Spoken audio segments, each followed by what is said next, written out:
Hi everybody, Tina here with Loving Life's Little Blessings, and I'm going to do a card for you guys today, and it's for the Pals Paper Arts Challenge. So it's a color challenge, and I don't usually do these because usually the colors they pick, they don't really speak to me. So I usually just kind of not participate, but I just thought it would be fun to step out of my comfort zone and do something fun.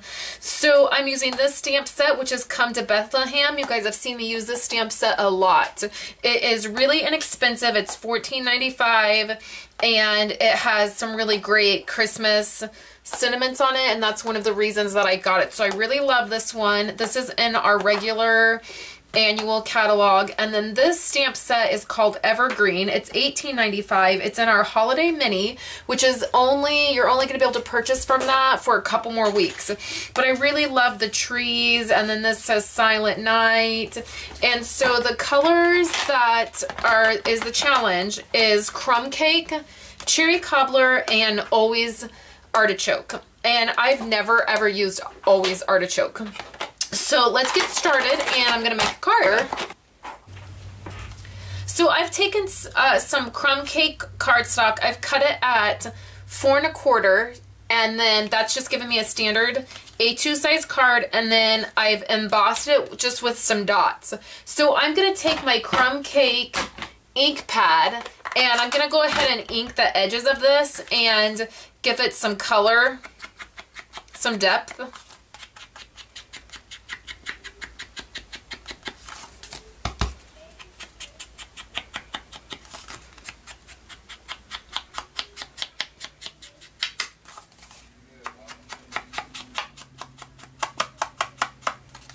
Now, at the very end, because I've already inked around the edges and I've got most of the ink off my dauber, now I'm just going to run it over these dots. And by doing that at the very end, it's not going to soak all of the embossed dots. It's just going to give it a little bit of color. You have a little bit more control when you do this part at the very end. And you can see those dots just come right out.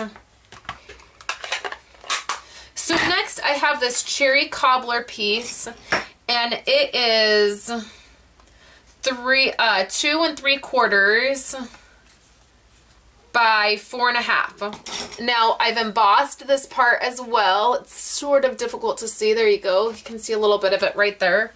I'm going to set this piece aside, and I'm going to set my card aside. Now I have a piece of Whisper White, and it is 2 1/2 by 5. Okay, so this thin little piece. I'm going to take my Crumb Cake again, and I'm going to ink the edges of this white. I don't typically use Whisper White paper because I think it's too bright. And so I tend to use Very Vanilla more to do all my stamping on, because I like it's a softer color. So anytime I'm using a Whisper White piece, I tend to ink my edges just to kind of dull down that really, really bright white. And I will use the Whisper White if it is the color that coordinates with the designer paper I'm using. So if the designer paper that I happen to be using from Stampin' Up! Coordinates with Whisper White, then I'll go ahead and use Whisper White. So I want to zoom in just a little bit so you guys can see this next part that I'm going to stamp. So I have my Always Artichoke, and we're going to start out with this tree right here. You can see I already had some ink on it. So what I want to do is straighten that piece out. I'm going to put this in my ink. I've never used this ink pad, so it's very, very wet. Our new firm foam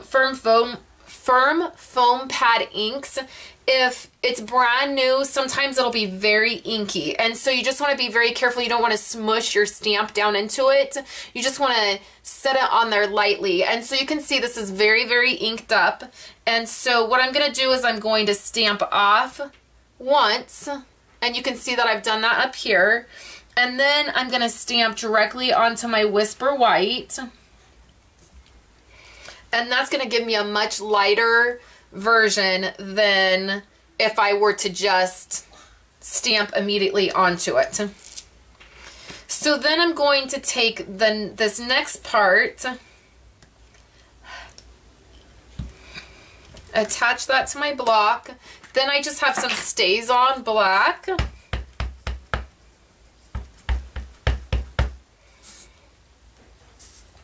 And I'm going to stamp right over that.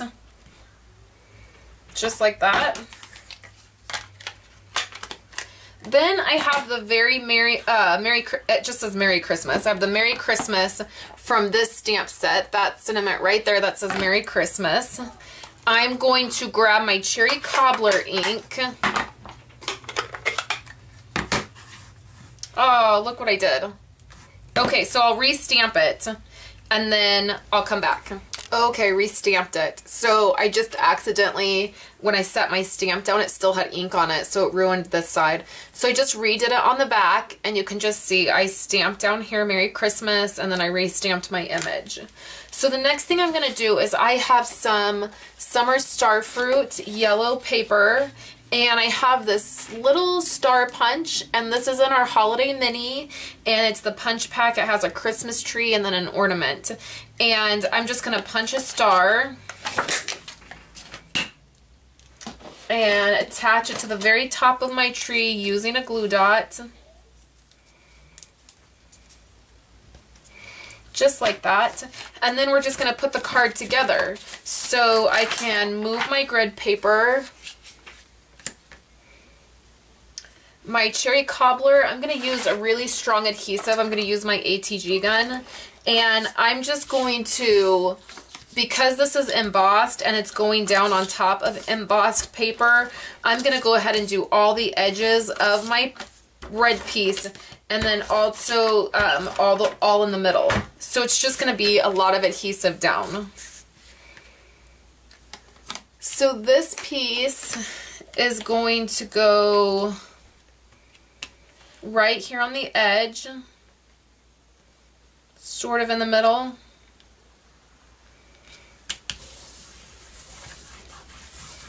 Same thing with this piece. I'm going to go ahead and put some adhesive down.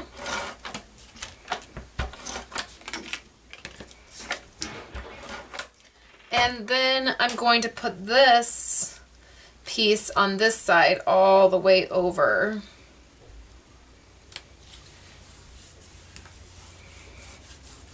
And now I'm going to do something really fun that I don't usually do, I don't normally do. I'm going to take my X-Acto knife and I'm going to make a little slit right up here. Right in the crease. Then I'm going to take some Early Espresso Baker's Twine.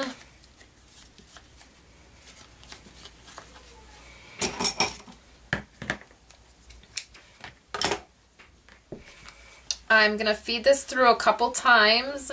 You can just use your X-Acto knife to feed this right through.